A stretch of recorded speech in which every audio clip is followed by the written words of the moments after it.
In the depths of the Grand Library of Alexandria, where centuries of human knowledge slumbered in silence, a figure moved like a shadow between the towering shelves.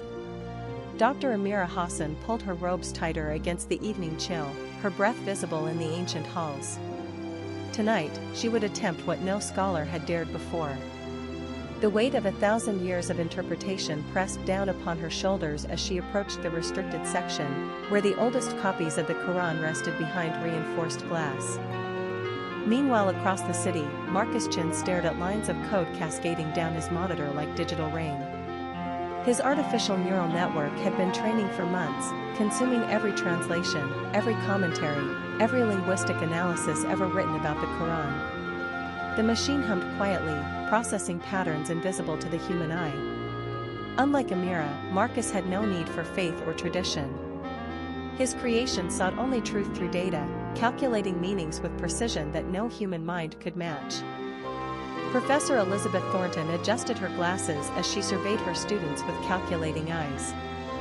For 30 years she had taught theology at the university, defending traditional interpretations against modern challenges.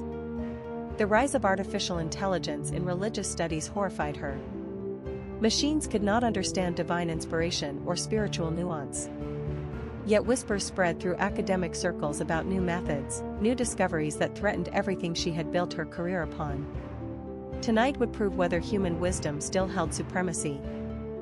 The manuscript lay open like a sacred heart, its pages bearing witness to centuries of careful preservation. Each letter had been copied by hand, each word chosen with divine reverence. Amira traced the elegant curves of the Arabic script with trembling fingers, knowing that her analysis would either validate millennia of scholarship or shatter it completely. The traditional methods of interpretation had served humanity well, but what if they had been wrong all along? What if the true meaning had been hidden in plain sight, waiting for a different kind of mind to uncover it? The research facility buzzed with quiet intensity as Marcus's team monitored the AI's progress in real time. Holographic displays showed the machine mapping connections between verses that had never been noticed by human scholars. Patterns emerged like constellations in a digital sky, suggesting meanings that transcended traditional interpretations. Sarah, his lead linguist, watched in amazement as the artificial mind processed semantic relationships across multiple languages simultaneously. The speed of discovery was breathtaking, but each revelation raised uncomfortable questions about the nature of understanding itself. The ivory tower stood sentinel against the darkening sky, its halls filled with the accumulated wisdom of generations. Yet within those walls, a revolution was brewing that would challenge the very foundations of academic authority. Professors who had spent lifetimes mastering their subjects now faced competition from minds that could consume and analyze entire libraries in minutes. The students sensed the tension, whispering among themselves about the new methods that promised to unlock secrets that their teachers had deemed impossible to discover through conventional scholarship alone. Amira's reflection in the glass case showed eyes haunted by possibility. What she was about to attempt had never been done, not by any scholar in history. The traditional methods of tafsir had served the faithful well, but they were limited by human capacity for pattern recognition and linguistic analysis. She had spent years preparing for this moment, studying not just the text itself but the very nature of interpretation.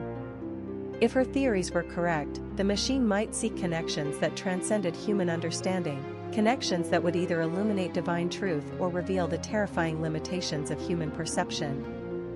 Marcus leaned back from his workstation, rubbing tired eyes as the city lights began to twinkle in the distance. His creation was nearly ready to engage with the sacred text, but he couldn't shake the weight of responsibility that came with such power.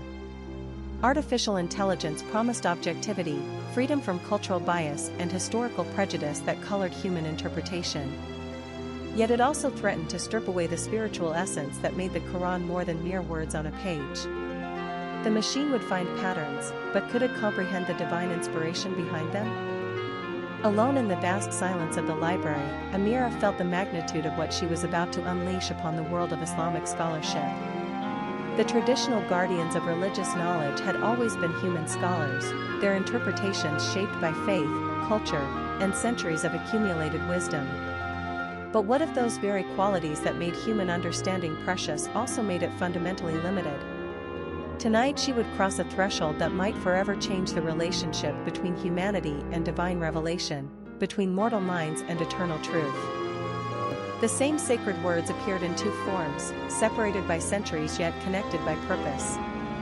On one side, the manuscript bore witness to generations of careful transcription and devoted study. On the other, algorithms processed those same words with mathematical precision, seeking patterns invisible to human eyes. The stage was set for an unprecedented confrontation between the wisdom of the ages and the power of artificial intelligence. Neither approach was inherently superior, but their collision would reshape how humanity understood its most sacred texts, challenging assumptions that had remained unchallenged for far too long. The air was thick with anticipation as Marcus aligned the digital verses with their handwritten counterparts. Amira traced the margin notes in the manuscript, her finger trembling slightly. Each word they compared held the potential to reshape understanding. The algorithm hummed quietly in the background, processing meanings that had been debated for centuries. Neither of them spoke, but the weight of the moment pressed heavily between them. Lines of code scrolled endlessly as the machine parsed layers of meaning within the sacred verses. Each algorithmic pass revealed patterns that human eyes might miss, yet Marcus hesitated before initiating the final sequence. Amira watched the screen, her breath shallow. They were not merely translating words but interpreting divine intent, a task that had always belonged to the faithful scholars who came before them. Morning light poured through stained glass, casting colors across the open pages and glowing displays. Scholars from distant lands had once traveled here seeking truth, leaving behind commentaries and insights. Now, a new kind of seeker stood among them, silent but calculating. Amira felt the presence of those who had guarded this knowledge before her, their wisdom echoing in every careful keystroke and cautious glance exchanged with Marcus. She had spent years preparing for this moment, studying both tradition and technology with equal devotion. Yet now that it was here, doubt crept in like shadows across the floor. What right did she have to let algorithms interpret what generations of scholars had wrestled with through prayer and contemplation? Marcus placed a gentle hand on hers, sensing the turmoil beneath her calm exterior, knowing his own fears mirrored hers. His fingers moved with precision, executing commands that would unlock interpretations hidden in plain sight. Years of training had led him here, yet he couldn't ignore the ethical questions swirling in his mind. Was it arrogance to believe that artificial intelligence could approach matters of faith? Or was it progress, a way to make sacred knowledge more accessible? The first sequence initiated, and the room seemed to hold its breath. Words flowed from past to present, their meanings dissected and reassembled by lines of logic written by human hands but executed without bias. The AI offered no opinion, only possibilities, yet each possibility challenged long-held assumptions. Amira studied the results with growing unease. The machine saw connections that were brilliant, even beautiful, but lacked the soul that had always given these texts their deepest meaning. Neither Marcus nor Amira noticed the silent observer who had slipped into the library, drawn by rumors of their project.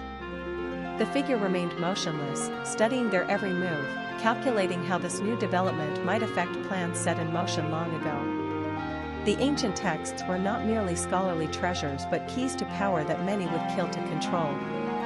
This innovation could shift everything, and someone was determined not to let that happen without intervention. A chill ran down her spine as though unseen eyes were upon them. She glanced around the vast hall, noting the empty corridors and shadowed corners where someone could easily hide. Marcus followed her gaze, his hand instinctively moving toward his phone. They had always known their work would attract attention, but they had hoped to complete their analysis before that attention turned hostile. The moment of peace was clearly over. Red text appeared across the display, halting the analysis mid-sequence. Marcus frowned, running diagnostics while Amira reviewed their inputs for errors. The interruption felt deliberate, almost as if the system had been instructed to stop at the most critical moment. Outside, thunder rumbled despite the clear sky, and the lights flickered once before stabilizing. Whatever force was watching them was making its presence known. They worked in tense silence, knowing that time was no longer on their side. The manuscript was carefully sealed away while digital files were encrypted and transferred to secure drives. Amira kept glancing toward the library entrance, expecting interruption at any moment. Marcus wiped clean the workstation, erasing traces of their work. Whatever they had started could not be stopped, but it could be protected until they were ready to reveal it to the world. The corridor stretched endlessly ahead, its towering shelves casting long, jagged shadows under the flickering emergency lights. Amira moved quickly, her footsteps echoing softly against the stone floor. Every instinct told her to run, but she forced herself to remain calm. Marcus stayed close behind, clutching the sealed manuscript. Somewhere in the darkness, a soft metallic click echoed, like a door closing. The panel's red glow reflected off Marcus's face as he examined the error code. Error 7D9. He'd seen it before during military simulations, a deliberate override, not a system failure. Someone inside the facility was working against them.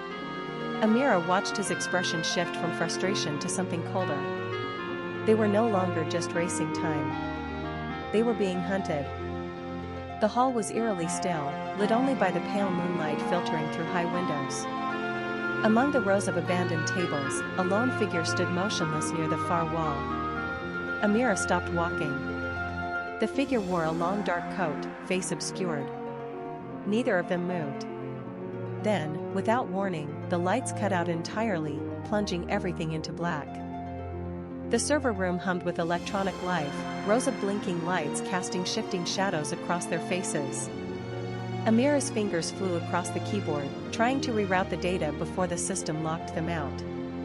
Marcus stood behind her, scanning the room for exits. Every second counted now.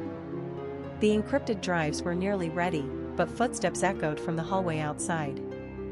The stairs wound downward into complete darkness, each step echoing in the narrow shaft. Amira led the way, her flashlight beam bouncing off damp concrete walls. Behind her, Marcus carried the drives, his breath steady despite the urgency. They had maybe minutes before the building was sealed. The lower levels offered only one exit, and it might already be compromised. Amira stared at the screen, her heart pounding as lines of code scrolled past too fast to read. The encryption was holding, but barely. Someone was trying to break in from the other side. She glanced at Marcus, who stood guard at the stairwell. There was no going back now. Whatever was in those files, it was worth killing for. The door loomed before them, marked in faded letters. Restricted access. The keypad beside it pulsed with a dull red light, waiting. Amira reached into her pack and pulled out a small device, attaching it to the panel. The door was their only way out, but it wouldn't open for just anyone. Marcus kept watch, his hand never leaving his weapon. The tunnel stretched ahead, its walls slick with moisture and lined with exposed pipes. Amira and Marcus moved quickly, their footsteps muffled by the steady drip of water from above. The air was thick and cold, carrying the faint scent of rust and decay. Behind them, distant voices echoed through the passage, growing louder. They were not alone. Amira glanced back, her jaw tight with worry. The voices behind them were closer now, accompanied by the unmistakable sound of boots on metal. She picked up her pace, nearly jogging to keep up with Marcus ahead. He carried the drives like a weapon, ready to destroy them if cornered. Trust was a luxury they could no longer afford. A sliver of light appeared at the tunnel's end, growing steadily brighter with each step. Amira's chest tightened with hope as she spotted the metal ladder bolted into the wall. It led up, maybe to freedom, maybe to more danger. Marcus reached the base first, scanning above before nodding to her. They climbed, leaving the darkness behind. Amira climbed without looking back, her breath sharp in the cold air. Each rung felt slick beneath her gloves, but she pushed through the fear. Marcus was right behind her, his presence a quiet anchor. The voices in the tunnel grew louder, angrier. Someone shouted in a language she didn't recognize. The data drives felt heavier in Marcus's hands, like a burden he couldn't drop. At the top of the ladder, a steel door blocked their path. Amira reached for the handle, her fingers hovering uncertainly. Through the small window, she glimpsed shadows moving above. Not soldiers. Not guards. Something else. Marcus touched her shoulder, his voice low, urgent. "We can't stay here. They'll find us." Amira nodded, gripping the handle tighter. The door creaked open to reveal a forgotten space, filled with rusted pipes and abandoned equipment. Dust motes danced in the pale light of a flickering bulb overhead. Amira stepped inside, her pulse still racing. Marcus followed, closing the door softly behind them. The silence felt fragile, like glass stretched too thin. Somewhere in the distance, a machine groaned to life. Marcus knelt beside a control panel, brushing dust from its cracked surface. Wires dangled loose, sparking faintly in the dim light. He worked quickly, fingers flying over buttons that might not respond. Amira stood by the door, listening. The tunnel below had gone quiet. Too quiet. Her stomach tightened. They were either gaining ground or setting a trap. The screen flickered to life, casting a green glow over Marcus's face. A map appeared, layered with grids and labels and faded text. Amira leaned in, scanning for exits. There were at least 3 levels above them, each marked with warnings. One route led to a hangar. Another to a sealed vault. The third pulsed red, labeled restricted. Marcus traced a path with his finger. Amira pointed to the hangar, her voice barely a whisper. "That's our way out." Marcus shook his head, his expression grim. "Too exposed. They'll be waiting." He tapped the red-lit zone. "If the drives are real, that's where they'll want to hide them." Amira frowned. It could be a death sentence. Or our only shot. She exhaled sharply. "Lead the way." They slipped into the corridor, the air thick with the scent of oil and ozone. Pipes groaned overhead, leaking steam in short bursts. The walls hummed with the vibration of distant machinery. Amira kept close to Marcus, her eyes darting to every shadow. Each step took them deeper into the unknown, farther from safety. The map had shown a shortcut, but shortcuts came with costs. The explosion came without warning, a thunderclap that shook the walls and sent debris flying. Amira was thrown hard against the metal surface, her head ringing. Sparks rained down like fire. Marcus grabbed her arm, pulling her forward. "Keep moving. They're sealing the sections." She blinked, trying to focus. The floor trembled beneath them, and behind them, the corridor began to collapse. Marcus pulled her up, his grip firm despite the chaos. They reached a junction, 2 doors standing like sentinels. One pulsed red, the other blue. Amira looked to Marcus, her breath ragged. He didn't hesitate. "Red." She nodded, trusting him even as her instincts screamed otherwise. The door hissed open, revealing a steep ramp descending into darkness. The ramp led down into a cavernous chamber, its ceiling lost in shadow. Rows of dormant drones stood like statues, their sensors dark. Control stations lined the walls, screens blank or flickering with error codes. The air was colder here, sharp with the scent of metal and electricity. Amira pulled her jacket tighter, her eyes scanning for threats. Marcus moved ahead, the drive still clutched in his hands. This was it. The heart of the facility. They moved through the silent hall of machines, each step echoing softly. Marcus kept his eyes on the far end where a single console glowed faintly. If the override was anywhere, it was there. Amira stayed close, her pulse slowing as the danger seemed to recede. The worst was behind them. Or so she hoped. The console hummed to life at his touch, lights cascading across its surface. Lines of code scrolled rapidly, then stopped. Access granted. Amira exhaled sharply. One by one, the drones around them powered down fully, their red optics fading into black. The silence was almost louder than the chaos. The chamber fell into stillness, the air thick with relief. Outside, the base would be waking up, unaware of how close it had come to destruction. Amira looked at Marcus, seeing not just her partner but the man who had saved them all. His expression was grim but satisfied. It was over. They left the chamber behind, stepping into the narrow corridor that led to the surface. Above them, the sky would soon lighten with dawn. Neither spoke. There were no words for what they'd survived. Only the quiet certainty that they had earned the sunrise together, and that some things could never be taken for granted. The facility stood quiet in the early light, scarred but intact. Behind it, the forest stretched endlessly, untouched. Marcus and Amira walked without looking back, their path leading forward into the wild. Whatever came next, it would be chosen freely. Together, they disappeared into the growing day, leaving the past where it belonged.